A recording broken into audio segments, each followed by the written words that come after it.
no matter what. I am feeling great.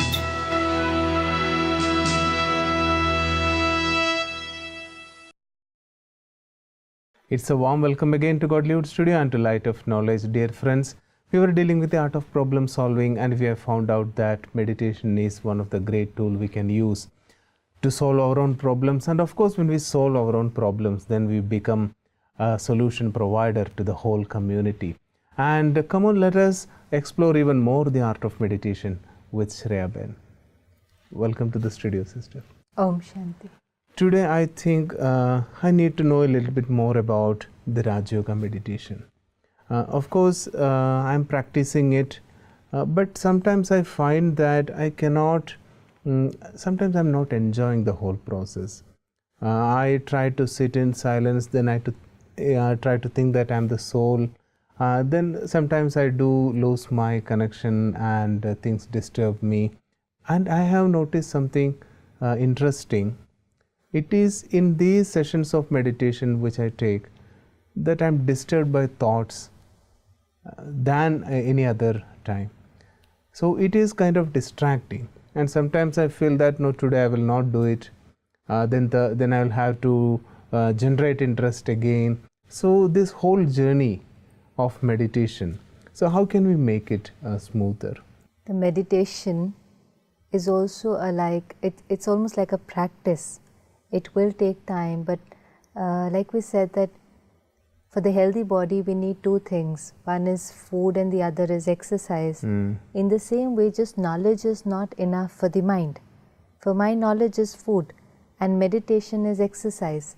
The whole purpose of the exercise is the flexibility. Even with the body, food is good. Even if you're taking in good food, your body is going to be healthy. But when you exercise, it is the fitness.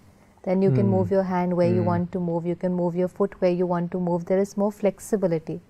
In the same manner, when we meditate for a long time, there is flexibility in our mind. And when I say flexibility of the mind, it is like that I can choose what thought to create, when to create, and for how long to create. The whole thing that you are saying that I want to think about this, but my mind goes in different directions. Yeah, sometimes it feels so difficult to sit in this awareness that I am the soul, and then we try to think about the qualities of the soul. But sometimes, there are other things which comes up, because there are many things which we need to do for the next day. So there are pressures from many. So the whole process which is fine. See, other things are going to come up. And the purpose of the meditation is to let other things come up, analyze what they are. If I need to change some things, if I need to delete some things, if I need to postpone some things, it is okay. But then we don't enjoy that whole process. It will take time. In the sense, by the time, see, it's like the first day you go to the gym, even for the exercise. How is normally the first day? First day, I think while we are doing the exercise, it's okay. Then the evening, the next morning, it's kind of, so painful. Yes, and a lot of people will leave it, it is very painful, and all your muscles which are all jammed up, and now before they become flexible, the little movement is also creating a lot of pain, and a lot of people then leave it because, they are experiencing pain. Now, we have to realize that when we are experiencing that pain, actually we are moving towards healing, we are moving towards flexibility, but we will have to go through this process. In the same manner, anybody who starts to meditate initially, see, meditation also has 3 steps. One is inward, the second is upward, and the third is outward. Now, inward is connecting more to you, and we have seen in series of episodes, we have understood a lot of things about what is right and what is wrong. But in meditation, in that silence, that is the time to reflect that what is my weakness that I need to change. And then consciously, we have to train our mind to create that kind of thoughts. It's almost like, you open a cupboard and you see the cupboard is all messed up. And that's what happens with a lot of people. When we go inside, there is so much darkness. I remember this very beautiful story that this one time, this mother was looking something under the street light, and she was looking for something, and then one kid came up to her and said, "What are you looking for?" And she said, "I'm looking for my keys." And this person also said, "Okay, I will help you find the keys." And then sometime another person came, so they also asked, "What are you doing?" Old woman, she said, "I'm looking for my keys." So they also started helping her. After some time, there was about a group of 10-15 people with that mother looking for the keys. And then a very, very experienced soul came and said, "What are you doing?" And they said, "We're all looking for this mother's keys, that old woman's keys." And then he asked that old woman, "Where did you lose your keys?" She said, "I lost them in my house." And so, "Why are you then looking here?" She said, "Because there's too much darkness in my house, I'm looking under street light." And this is the story of our life. So we are searching for our answers in the wrong place. Yes, because there is so much darkness inside. Every time we go within, and what is this darkness? There's a lot of negative thinking. So instead of sitting down with my thoughts, dealing with them, dealing with my weakness, I try to avoid it. And how do I avoid it? When I look for light outside, in doing something, going for a vacation, being with friends, which is all okay. There is nothing wrong. But if I am doing all that in the search of peace, in the search of happiness, then one day I will just realize that I have been just going all over and I have not found it. So I need to go within. How much ever darkness it is, it's okay. Let me accept. Let me try to find out what is this darkness which is creating so much pain. Sister, I think I understood the darkness because the thoughts, the unnecessary, unwanted thoughts which is coming and disturbing us in the meditation. But I have seen one thing when I was taught this Rajyoga. I noticed one thing.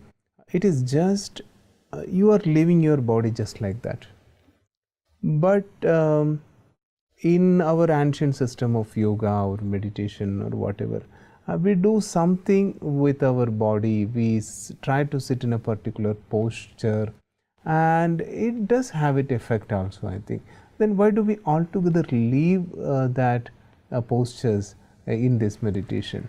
Won't that help? Suppose I am not able to concentrate, suppose I try to sit in Padmasana, then maybe I may feel a bit better. This meditation, the particularly Rajyoga meditation, the purpose of this meditation is to take care of your mind. And taking care of your mind is really reflecting the purpose of mind. What is the role of mind? Is creating thoughts. That is what mind is doing. It's like a factory which is creating thoughts at every time. And a lot of people think that probably with practice of meditation, there will come a time when they will reach zero thought stage. Yeah, that's what our the old system of Rajyoga, which has an 8-step process. It says that at last we will find ourselves in a thoughtless stage. So maybe that is what the sadhakas, the practitioners, has in mind when they practice this. But then again, here we will have to experiment with ourselves. Is it really possible to have that stage of zero thought stage? I mean, as far as my experience goes, it is not possible. We can try that for even 30 seconds. We can do it consciously and we will realize. But if we practice and practice and practice, then maybe. But why do we want to go to zero thought stage? What do you think will happen? Just imagine if you are in a situation, you have just missed a train. Do you want to go at a zero thought stage, or do you need to think? Yeah, of course, I do need to think about the next practical solution. But these sessions of meditation where I keep an aim of reaching a zero thought stage, won't that stage help me when I am in a practical situation like this? Maybe I think that is the idea behind the whole zero thought. See, zero thought stage, people think maybe when I am thoughtless, there will be just absolutely no pain. Yeah, and complete peace. There will be complete peace, there will be complete calmness, and I am going to feel very good. But it is not possible to have zero thought stage, because the work of the mind is to create thoughts, and even when I am sleeping, even in my sleep, the thoughts are going on.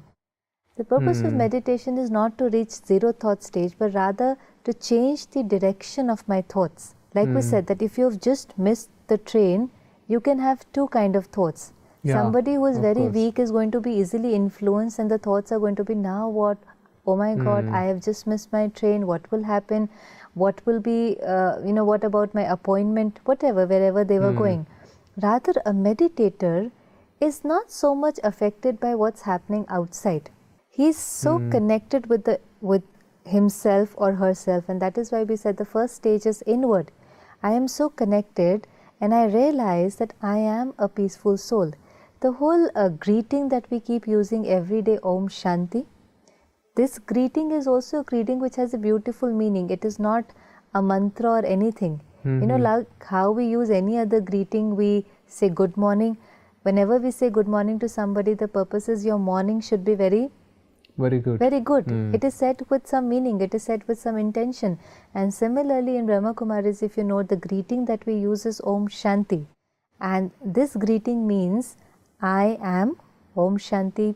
Om means I am and Shanti means peace. So a meditator is somebody who keeps reminding themselves, who is always in the awareness that I am peace. Now there is a situation. Now, I don't have to get affected by it, because if I do get affected by it, if I create negative thoughts, I will lose my peace. Yeah, I think what you say makes sense, sister, because all we need is a solution, and in the normal way we create a lot of negative thoughts and get disturbed in the process, and then the problem solving that we are talking about gets very cloudy. A lot of people are doing is, it is I am peace, but then they lose it and start looking for it outside. Yeah, this is what you now I understood clearly, that we are searching for the keys in the searching. Where are we searching? The whole idea is not about searching. The whole idea is about maintaining that stage. That's what God came and told us, that was the most beautiful thing. He said, what are you searching for? The old woman was searching for her keys under the street light. We start searching for a peace everywhere outside. It is not that. Meditation helps us. It is kind of reminder. It is the awareness after every some time that I am peace and nothing outside can affect me. Now when I lose this awareness, I get easily influenced. And that is why we practice something called traffic control of the mind in Brahma Kumaris. We know about the word traffic control, and we have seen that sometimes on the roads when there is so much traffic, what does the traffic police do? What is the role of traffic police? Yeah, there need to be some control. Otherwise, I think people may not reach their place at time. Yes, so the traffic police is basically controlling the traffic. It is directing the traffic in the right direction. But you must have seen times when there is so much traffic, then the traffic police, for a couple of seconds, what does it do? It stops everything. Yeah. Maybe if it's just for a couple of seconds, but it stops everything, and then once again it starts the process of directing. Yeah, and that is called rush hour, I think. That is called rush hour, right? It's like complete halt. The same thing we practice here with the mind. It's traffic control of the mind. After every hour, a song is played, there is music, because we get involved in doing something so much that we forget the awareness of who I am. See, the attachment with the body is one of the biggest attachment, because the soul, the moment the soul arrives, the moment the soul starts the journey, the first thing that the soul acquires is the body. Attachment with the body. I don't get the whole idea of that. How am I attached to the body? Because I lose the awareness that I am a soul. Rather, I start believing that I am a body. And then I start doing everything for this body, and I forget that I have to take care of the soul. When you acquire something, you start identifying with that. Sometimes a lot of people, they identify with their body a lot. Could be physical beauty also. And when you identify with your body, you identify with your physical beauty, you forget that I am a soul, then your respect, we say self-respect. The respect is also dependent on how you look, how you represent yourself. And all these people who are in this kind of industry where their respect is dependent on the physical beauty, on the body, or they get a lot of recognition because of this, they're very careful and they take care a lot. They spend a lot of time, energy, money on taking care of this body. but this body is perishable. But still, sister, taking care of the body, we now have a whole lot of different system where we can maintain our body in the perfect way, because it's a tool that we can use for every kind of fulfillment. Maybe even for spiritual fulfillment, we need to take care of the body. So I don't find a reason why we should not think about No, we care. should think about the body. Keeping the body healthy is very important, because we need all three: health, wealth and happiness. Taking care of the body in that sense is not wrong. We have to take care of our body as well as take care of the mind. But I can't let my respect, self-respect, dependent on this body. Recognition, when this people identify me with this, and when they identify me with this, that's when they, the fame comes in, the recognition comes in, that makes me feel good. A lot of people in this kind of industry then try to hold on to something which is perishable, and when they can't, they even go into the state of depression.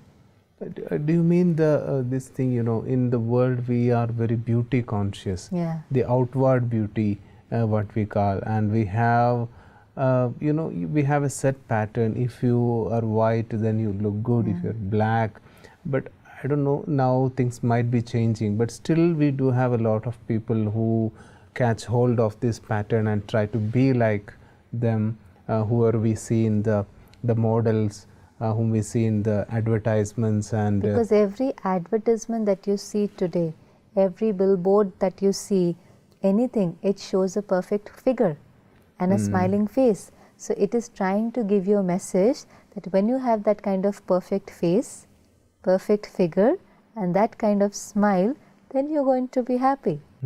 Nobody is telling us that I am a happy being.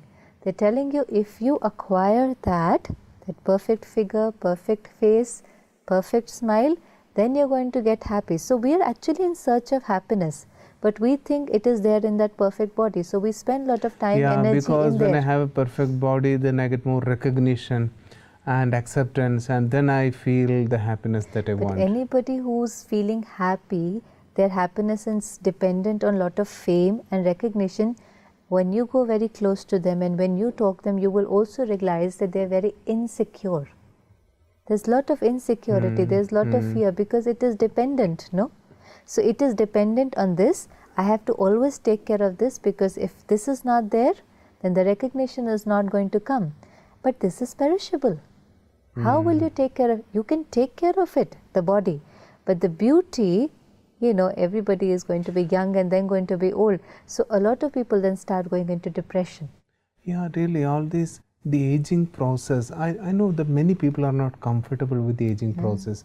They don't want other people to understand their real age, and they try to look younger.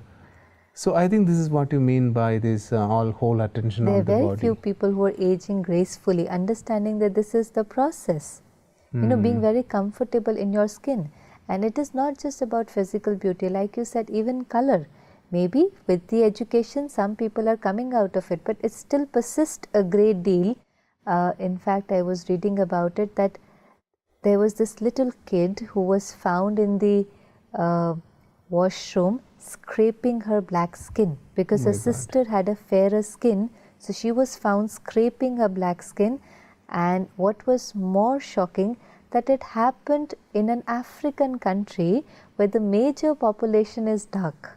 And still she thought that the one who has a fairer skin is getting more attention. Maybe I think as you share this, parents, I don't know, might have been giving a bit more attention to the fairer one, and that made this girl lose her worthiness or what.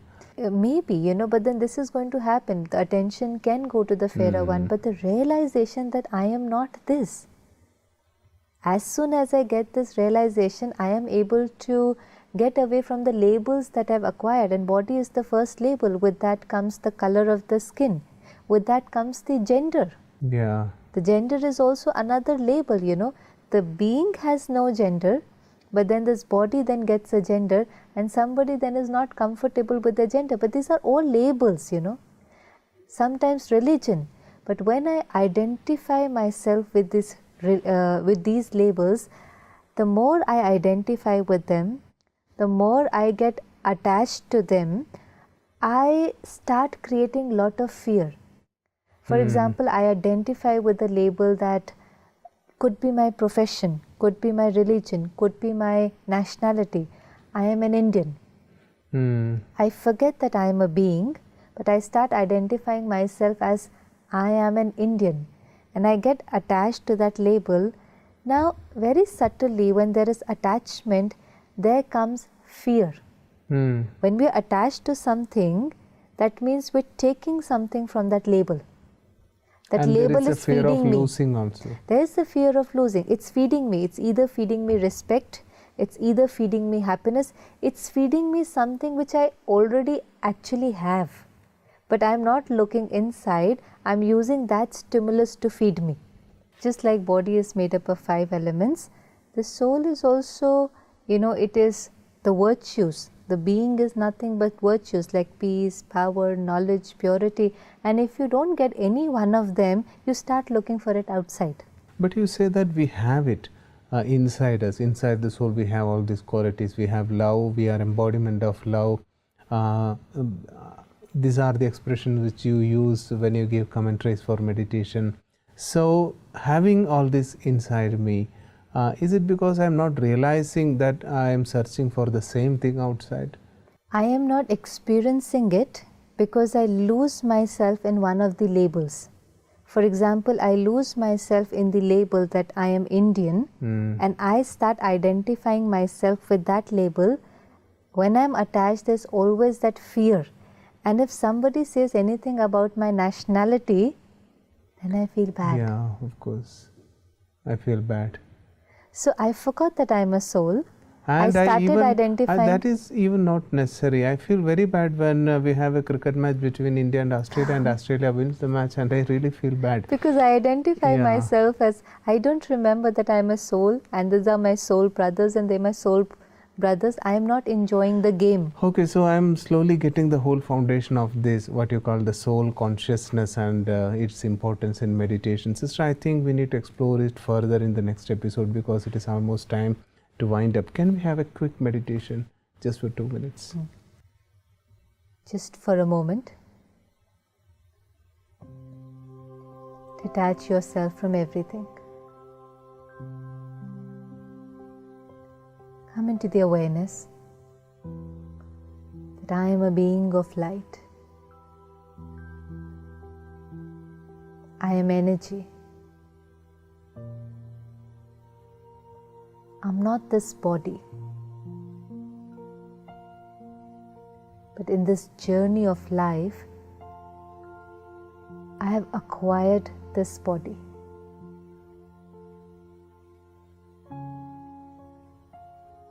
This body is made up of 5 elements. It is perishable. But I, the soul, is immortal and imperishable.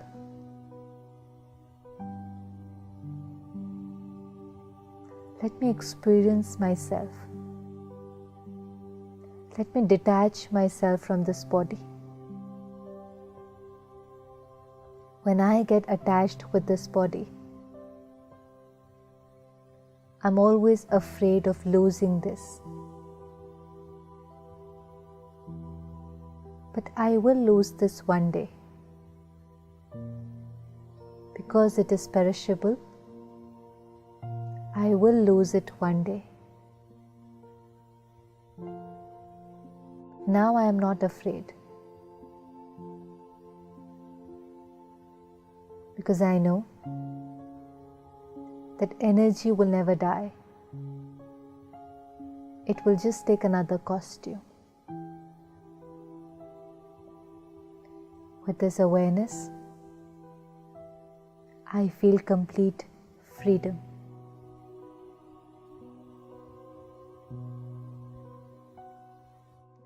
Om Shanti. Thanks a lot, sister, for that experience. I think we should dive even more into the depths of Rajyoga meditation. It feels very good actually to know these details of I think the theory behind all this Rajyoga meditation, so that when we do it in a practical way, it helps us even better. Thanks a lot. Om Shanti. So that's all, friends, for today, and that was a beautiful session talking to Shreya Ben regarding the basic foundational principles of Rajyoga meditation. And both the theory and the practice of meditation is essential if we are to move ahead in our life with the help of the art of problem solving. And when we know meditation in its essentials, then definitely that is going to be the best tool for us to solve all our problems. And so let us keep on with our journey, and definitely we are looking for your feedback so that we can make our program even better. So thanks a lot for today's attention, and until we meet again in another episode, it's a goodbye from all of us.